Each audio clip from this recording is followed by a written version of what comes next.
17 octobre 1968, révolte noire aux Jeux Olympiques de Mexico. Pendant les Jeux Olympiques de Mexico, les athlètes américains Tommy Smith et John Carlos, champions du 200 mètres, montent sur le podium à la première et à la troisième place. Au moment où retentit l'hymne américain et s'élève la bannière étoilée, ils baissent la tête et lèvent leurs poings cantés de noir. Par ce geste, ils affichent leur soutien au mouvement antiségrégationniste américain des Black Panthers.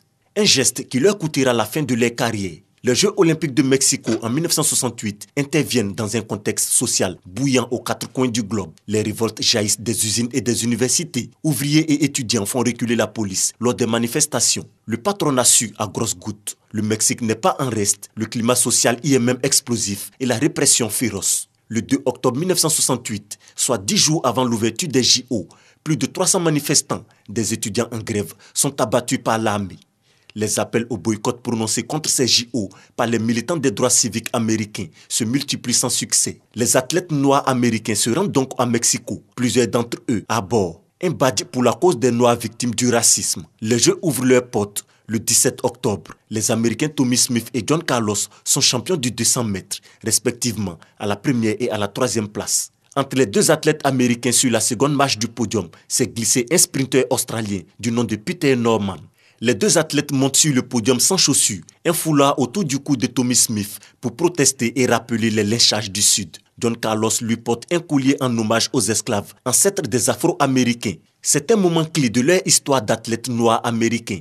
En refusant le boycott, la plupart des athlètes noirs de l'équipe des États-Unis s'est engagée à protester. Les émotions défilent encore plus vite que les sprints. Les droits des Noirs sont bafoués. La majorité vit dans la pauvreté, cloîtrée dans des ghettos ou envoyée en masse faire la guerre au Vietnam. Quelques mois avant, Martin Luther King est assassiné et le Black Panther Party est déclaré menace la plus grande pour la sécurité intérieure des États-Unis. Au moment où l'hymne national sonne ses premières notes et la bannière américaine se hisse, les trois athlètes envoient un message silencieux, visage incliné vers le sol. Les deux sprinteurs américains ont le poing dans un gant de cuir noir tendu vers le ciel. Nous ne représentons pas ici notre pays, mais le peuple noir. Assénera plus tard Smith. L'Australien Peter Norman, sur la deuxième marche du podium, manifeste son soutien avec un badge du mouvement de protestation des droits civiques. Face à cette protestation, sifflets et insultes fusent dans le stade olympique de Mexico. Le président américain du CIO, Avery Brundage, dénonce un acte de protestation politique interdit par le règlement et prend des mesures expéditives contre Tommy Smith et John Carlos,